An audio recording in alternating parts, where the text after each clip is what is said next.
Hi, I'm Tony Burgess, and I'm going to share with you in this clip step 3 of our belief change process, which is also captured in our book, Beliefs and How to Change Them for Good. Step 1 was all about creating the context in which belief change would happen. Why are we doing it? What's the purpose? What do we want to achieve? What do we want to achieve and experience? That's step 1. Step 2 was about auditing, in relation to that outcome, what beliefs are helpful, have us resourceful, or unhelpful, shut down our resourcefulness. You've got a list now, I hope, of those beliefs that seem helpful to you and seem unhelpful to you. 2 columns. What I would ask is that in the unhelpful column, if you haven't already done so, you find those ones that are most in the way. Just circle them or underline them. Flag them up in some kind of way. These are the ones to work on first. You can go back and work on any of those unhelpful beliefs for most thorough kind of change.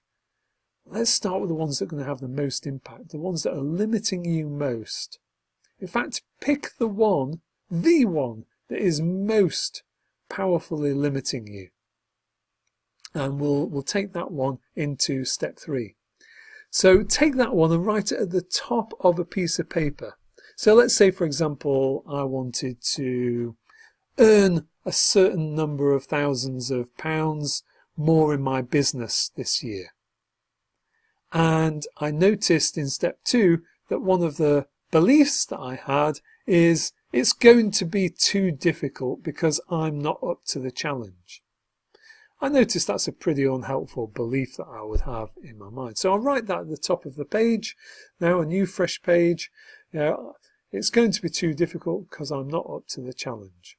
And what we're going to do now is fill the rest of the page with some what-if questions. We're going to use the human skill of what-ifing. This is what step 3 is all about, what-ifing.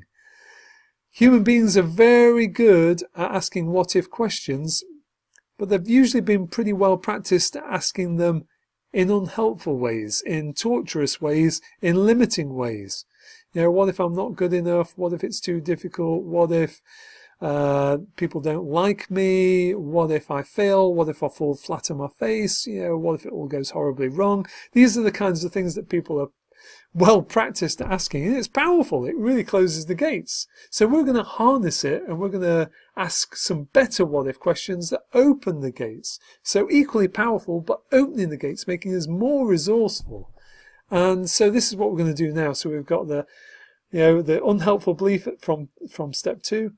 It's too difficult. I'm not up to the challenge. We'll write that at the top of the page. Then we're going to give ourselves permission to ask some really helpful what-if questions. Really good endings, not the torturous ones, the really empowering ones. So what if I'm better than I've been giving myself credit for? What if I'm a good learner? I can develop the skills and the knowledge I need to be able to achieve this. What if anyone can achieve it, I can achieve it? What if I make this a top priority? I can really make this happen. What if I can find the right people to support me in this? What if anything's possible when I put my mind to it? What if it's just like one of those other things that I thought was difficult, but then once I got started, it got easier and easier? What if we ask some really great, helpful, empowering, resource-unleashing what-if questions? Really important. Just fill a page with them. And you might have noticed there was a bit of a tonality thing going on here. As I was saying these things out loud, it was tantalisingly tempting tonality. We want our neuronal network to sit up and listen. We want to interrupt its negative pathways and start to really entertain these new possible germs of a belief that might serve us better. What if? What if I am better than I've been giving myself credit for? What if there is a way? What if I can find the right solutions? What if I can develop the right skills? What if I can find the right people? What if it's more possible than I've been imagining? What if, that kind of tonality really wakes up our system and it starts to feel more real straight away. So I would really encourage you to use that tonality. Curious, interested, tantalizingly tempting to our neuronal network. If you're going to do it, you might as well do it fully. So, yeah, fill a page, give yourself a bit of opportunity to just be playful with it. You don't need to fully believe it yet. These are just tantalizing ideas. These are just possibilities. It's like throwing, some juicy bait into our neuronal pond and letting our neurons go and have a nibble at it. Yeah, that seems like a nice idea. That seems like a good one. That would help me. That almost seems true. I could go with that one for a little while. Let's just circulate these great what-if questions, tempting our neuronal network, to explore it a little bit further. Enjoy doing that. And, you should soon have a list of really positive, helpful, gate-opening, resource tapping into what-if questions. I want you to flag up the ones that seem most empowering, the ones that seem to make you most resourceful when you ask them, and just underline or circle those, put a little asterisk next to them or something like that, just to flag up. These are the ones that are going to have the most impact, because that's what we're going to move on into step 4.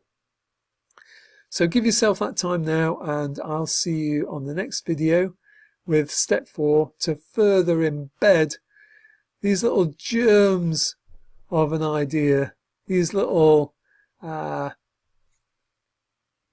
embryo beliefs, if you like, that are just beginning to come alive and just beginning to take root.